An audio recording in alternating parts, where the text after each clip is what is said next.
First ever factory outlet Mukunda jewellery అన్ని బ్రాంచ్లలో Christmas and new year సందర్భంగా ఎన్నో ఆఫర్లు. త్వరలో జూబ్లీ హిల్స్ బ్రాంచ్ ప్రారంభం. రాజా సాబ్ సాంగ్ ఇంతకుముందు వచ్చిన సాంగ్స్ కూడా చాలా బాగున్నాయి.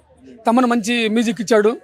దాని తగ్గట్టుగా ప్రభాస్ ట్రెండ్, ఆయన పాన్ ఇండియా హీరో, పిక్చరేషన్ బాగుంది. సాంగ్ నాకు బాగుంది టోటల్గా. అది క్రిస్మస్ కానుకగా అని చెప్పి చెప్పడం జరిగింది. సో ఏ విధంగా అంటే క్రిస్మస్ పండుగ జరుపుకున్న వాళ్ళకి ఈ సాంగ్ చూస్తే అది క్రిస్మస్ సంబంధించిన సిచ్యువేషన్లా ఉంది. అది ఆ చర్చిలో కొంతమంది ఇది టోటల్గా క్రిస్మస్ బ్యాక్ డ్రాప్కి సంబంధించిన సాంగ్లా ఉంది చర్చిలో ఈ సాంగ్. అందుకే ఈరోజు రిలీజ్ చేసి ఉంటారు. సాంగ్ అయితే చాలా బాగుంది. అది చూసుకుంటే ఆ మ్యూజిక్లో స్లోగా మ్యూజిక్ స్టార్ట్ అయిన తర్వాత దాన్ని ఒక అంటే ట్రాన్స్లేట్ తీసుకుపోతున్నట్టు ఆ విధంగా మ్యూజిక్ ఉందని చెప్పి చెప్తా ఉన్నారు. దాని గురించి మీరు నాకు బాగుంది. తమను ట్యూన్ చేసిన సాంగ్స్కి మనం ఏ వంక పెట్టి చూడలేం. పర్ఫెక్ట్ స్లో మోషన్తో స్టార్ట్ అయ్యి బ్లాక్ బాస్టర్ ఈ సాంగ్. ఎందుకంటే ఈ సంవత్సరంలో ఆయన భీమ్లా నాయక్ కానీ, సర్కార్ వారి పాట కానీ, ఆ తర్వాత బాలకృష్ణ గారి సినిమాలు కానీ, తమనంటే ఇంకా ట్రెండ్ సెట్టర్ అంతే. సాంగ్స్ సూపర్, ఇవి కూడా బ్లాక్ బాస్టర్ అవుతాయి. డెఫినెట్లీగా సినిమా సక్సెస్ కావడానికి ఆయన తమన్ గారి రీ రికార్డింగ్ కానీ, సాంగ్స్ కానీ పెద్ద హెల్ప్ అవుతాయి. చాలా బాగుంది, కొత్తగా ఉంది. ఆయన కాస్ట్యూమ్ కానీ, తర్వాత సాంగ్స్ సంబంధించిన బృందం వాళ్ళు కానీ, ఆ డాన్సర్స్ కానీ చాలా బాగుంది. ఎక్స్ట్రాడినరీగా ఉంది. డెఫినెట్ 100%. సినిమాకి ఇప్పుడు సినిమాకి కొత్తదనం ఉంటుంది. అందులో ఇప్పుడు మారుతి అంటే అతను కూడా ఒక మంచి ట్రెండ్ సెట్ డైరెక్టర్. అతను ఒక కొత్తగా ఒక ట్రెండ్ క్రియేట్ చేసిన డైరెక్టర్ మారుతి. ప్రేమ కథ చిత్రం కానీ, మిగతా సినిమాలు కానీ. So horror and crime thriller ఉంటుంది. At the same time entertainment ఉంటుంది. సినిమాకి కావాల్సిన అన్ని నవరసాలు మారుతి సినిమాలు ఉంటాయి. డెఫినెట్లీగా ఈ రాజా సాబ్ అనేది పెద్ద హిట్ అవుతుందని నేను అనుకుంటున్నాను. ఇంత హిట్ అవుతుందని మీరు అనుకుంటున్నారు కదా, మరి ఎందుకు ఈ సినిమాలు ఎన్నిసార్లు పోస్ట్పోన్ అవుతే ఏమైనా డీలే అయ్యే ఛాన్స్ ఉందంటారు మరి? అంటే ఇది ఆల్రెడీ డిలే అయిందా? డీలే అయిందని అంటున్నారు. మరి సో ఏదన్నా షూటింగ్ లేట్ అయిందేమో, లేదంటే పోస్ట్ ప్రొడక్షన్ వర్క్ ఏదన్నా షూటింగ్ లేట్ అయిందేమో, పూర్తి అవ్వలేదేమో అనుకున్న షెడ్యూల్ ప్రకారం, లేదంటే ఏదైనా పోస్ట్ ప్రొడక్షన్ ఏదైనా లేట్ అవుతుందేమో, దానివల్ల లేట్ అవ్వచ్చు. అంతేగాని సక్సెస్కి లేట్కి సంబంధం లేదు.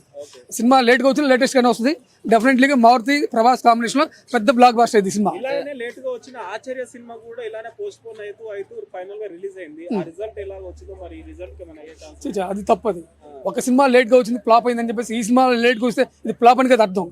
సో వాళ్ళ సినిమాకి సంబంధించిన ప్రొడక్షన్ సంబంధించిన ఏదైనా వర్క్ లేట్ అయ్యి ఉండొచ్చు, దానివల్ల లేట్ అవుతుందేమో ఇది. అంతేని లేట్గా వస్తుంది అదే ఫ్లాపు, ఎర్లీగా వస్తుంది హిట్ అనే అది ఎవరు డిసైడ్ చేయలేరు. సినిమా డిసైడ్ చేసేది సినిమా రిలీజ్ అయిన తర్వాత సినిమా చూసిన ప్రేక్షకులు డిసైడ్ చేస్తారు. అది కింగ్ ఎక్కడున్నా కింగే.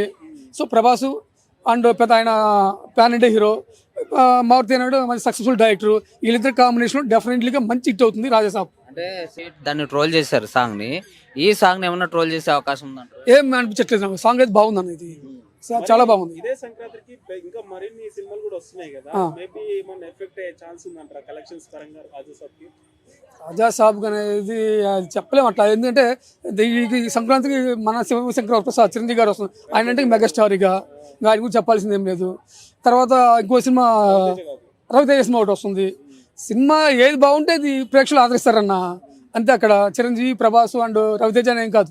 ఆ సినిమా సక్సెస్ బాగుండి, కథ బాగుండి, జనాలకు నచ్చిందంటే, జనాలు రీచ్ అయిందంటే డెఫినెట్లీగా ఆ సినిమాని ప్రేక్షకులు ఆదరిస్తారు. అది సినిమాలో కొన్ని హిట్లుంటాయి, పట్లుంటాయి. ఏమో రేపు 3 హిట్లు కావచ్చు, పెద్ద బ్లాక్ బాస్టర్ కావచ్చు, 3 బాగుంటే 3 ఆదరిస్తారు. 3 హిట్లు ఏదైనా సినిమా బాగలేనుకో అది ఫ్లాప్ అవుతుంది. ప్రభాస్ సినిమా ఇది పాన్ ఇండియా సినిమా కాబట్టి, అంటే పాన్ ఇండియా సినిమా లాగా కనిపించట్లేదు. ఇది ఓన్లీ హర్రర్ మూవీ లాగానే ఉంది తప్ప పాన్ ఇండియా లెవెల్ అంటే ఒక బాహుబలి, దాని తర్వాత వేరే విధంగా ఉంటుంది అనుకున్నాము. కాకపోతే మారుతి గారు చూసుకుంటే దాన్ని ఒక హర్రర్ సినిమా లాగా తీసుకెళ్తున్నారని చెప్పి చెప్తాను. అంటే హర్రర్లో పాన్ ఇండియా మూవీస్ లేవా? హర్రర్ అంటే ఓన్లీ తెలుగునా? మారుతి అంటే ఓన్లీ తెలుగు డైరెక్టర్నా? కథ మెయిన్. ఇది పాన్ ఇండియా అయినా సరే, తెలుగు ఇండస్ట్రీ అయినా, తమిళ అయినా, కన్నడ అయినా, కథకి వాల్యూ ఉంటుంది తప్ప పాన్ ఇండియా మూవీ అంటే హై ఇది కాదు. ఇది ప్రభాస్ అన్నాడు పాన్ ఇండియా హీరో.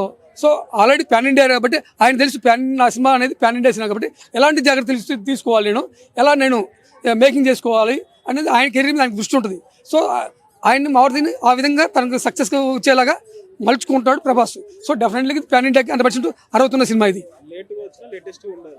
అసలు లేట్గా వచ్చి లేటెస్ట్ ఉంటుంది, డెఫినెట్లీ పెద్ద హిట్ అవుతుంది.